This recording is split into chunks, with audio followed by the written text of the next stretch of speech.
go with the vibe.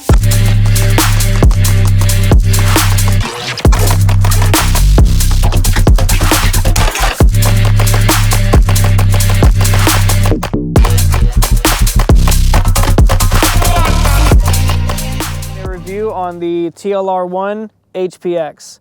This is the, you can say subjectively, the best pistol light on the market right now, but this is without a doubt the highest performing light as far as output is concerned on the market.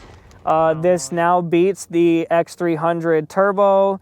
This beats all the mod lights to my knowledge, beats everything, okay? So this has 77,000 candela, 1,300 lumens. Works Holsters did a very good test on this where they, test everything. They do fucking great tests on lights anyway. You guys should go subscribe. I love Works. This thing's amazing.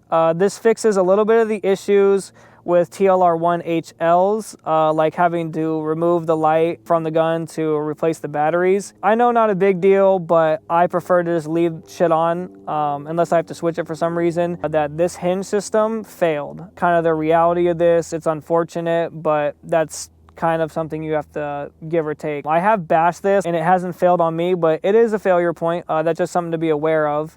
This takes rechargeable batteries, by the way, so that's how you get that full output. You can put the normal CR123s if you need to in there. One thing I really like that they did is they give you better switches from the factory. So this, I used to run an Emissary development one, which looks kind of like this. That's nice because it's closer to your natural grip. So if you look at this, you just slide right down and tap it. Now, I don't run that on both sides because on my trigger finger, I typically would hit this and then activate the light when I don't want to. So I just leave this on there. I can just barely reach it, but it's fine. I can do it if I'm doing one-handed manipulations. This is very nice though, and that's stock from the factory. You don't have to get extra ones. So I ran the other one just to play with it, and honestly, I think this one's better than the Emissary development one. I still use the Emissary development one, so I'm not saying they're bad. I'm just saying this one works and it's coming stock from the factory.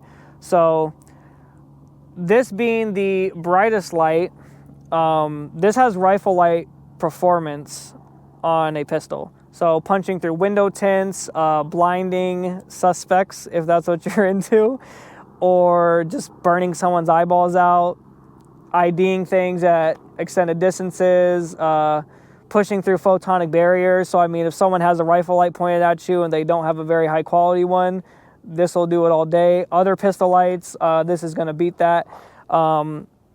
Headlights, anything. Photonic barriers, for those that don't know, is just other light coming back at you, and then you have to like overpower that light with your light so you can see through that light, cut through the light, and then ID whatever you need to, obviously.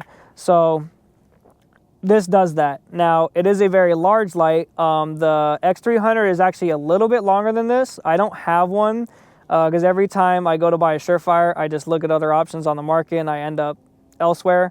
I will be getting an X300 to compare, but I don't see myself going to anything else. The switches on this are solid. The body's on this solid. As far as holsters are concerned, I'm not going to say this is going to drop into your TLR-1 HLs, but if you cut the bezel part out, it will. So like this is a grab bag holster. I just cut the bezel out right here. I don't know if you guys can see that, but it just drops right in and has good retention. So pretty nice. Another weak point that I found on this, because I did a 500 round burn down on this right when I got it. The first round out of this was a 500 round burn down. I'll link it right here and we'll probably put in some clips of it. One of the failure points that I found with this that I don't see anyone else talking about is these screws. So it has these screws all around the light, and you can see some of these with my witness marks.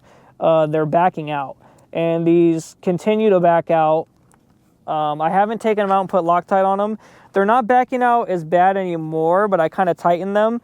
I'll put in a clip of here. It was like literally like backing out. It was like almost all the way out. The light was still functional, but not very ideal.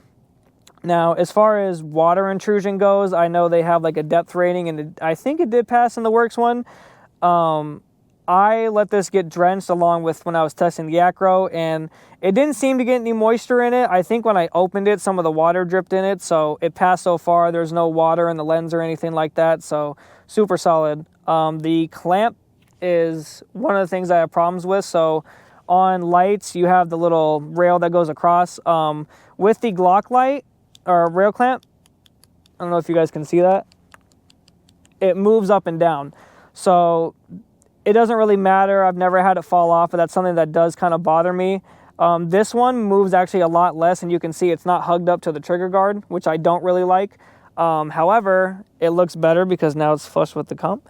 But the Glock one moves a lot more. I think this is the 1913 one or another one, so it's kind of something I have an issue with. I think the clamps, the little, you know, sections or whatever, I think those are made for older generations, because on the Gen 5s, if you notice, I'll maybe have my guy put a thing right here. The sections, not this part, but the crossbolt part, they're actually wider on the Gen 5s than the Gen 4s, so maybe that's why that's an issue. Like I said, it's never came off. I think I have like 5,000 rounds on this, probably more than, actually, yeah, probably more than 5,000 rounds. I had about 3K, I think, of 40, and then 2,000 of 9mm. And it's solid, dude. Like, I have no issues with this. We had no flickering. I've never had any dead batteries, never had it not activate when I want to. These are very tactile. You have your momentary, obviously, and then your constant on. This thing is great. This thing is awesome. I have no complaints, and I don't really want to run anything else. I have an EPL. I just got it in last week. I haven't trained with it yet, but it's not looking amazing. I don't like the switches as much, although there is some intuitiveness to the switches, I will say. Obviously, it's a training issue. These are different things. This is not a comparison video, but one thing I will say, this is about the same size as the HP-X, except for width. So this is fatter, obviously, because it takes 2 batteries. That takes 1. This costs more. This costs less. This has less output than this. This has less runtime than this. This is the top performer. This is the best pistol light that you can get for the money. Maybe not the most durable. I think Surefire might have them beat a little bit on the durability whenever they release a Gen 2. Probably get it better, but as far as output, raw performance, and switchology, changing the batteries out, the clamp system's fairly decent.